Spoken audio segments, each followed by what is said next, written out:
I'm here with Representative Steve Doan from the 69th District. And Steve, I appreciate you coming in. You're in your second term now, correct? Representing Erlanger and Florence, in case people aren't really sure what 69th District is.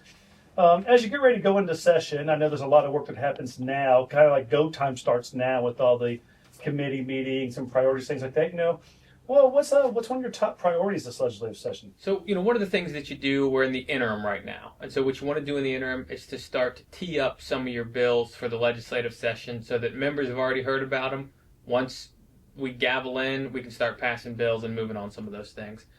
Two bills that I've worked on in the interim.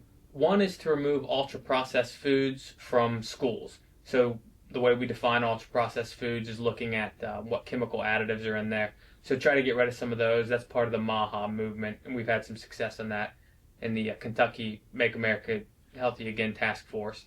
And then the second bill that I've got is to allow backyard chickens. It's kind of a fun bill, but it also dovetails a bit into that, healthy Kentucky, control your own food system kind of thing. Yeah. Another thing I want to ask you is, as you go into session, it's a budget year, which is every other year in Kentucky. What's something that that you figure you can get done that would make this session a success for you and your constituents? Sure. So whenever you go into a budget session, the number one thing that I'm always looking at is the roads. I think that's the most important thing. I think that's an essential government function, and that's something that we can do from a state level to really help out our local communities.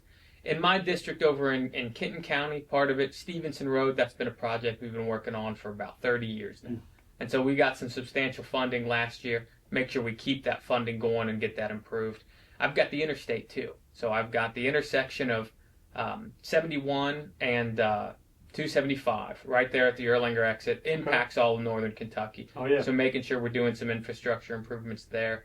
And then also over on the Boone County side, Burlington Pike coming off the interstate is always a mess for traffic. And so what we're looking at is doing a new super street there. It should be a massive project that should really help traffic flows there. And so those are kind of the three big critical infrastructure projects that I'm looking at. Got it. Well, during session comes up, you're going to be busy, and I know there's a lot of meetings going on. If someone wants to get a hold of you, what's the best way to do that? You can reach out to me on Twitter at Steve Doan Law. You can always find my cell phone somewhere out there, 859-462-2076. Okay. And then, my legislative email. If you just pop me into Google, you'll find it. And we're going to list everything out here for everyone. So thanks for coming in. Appreciate it. Thank you.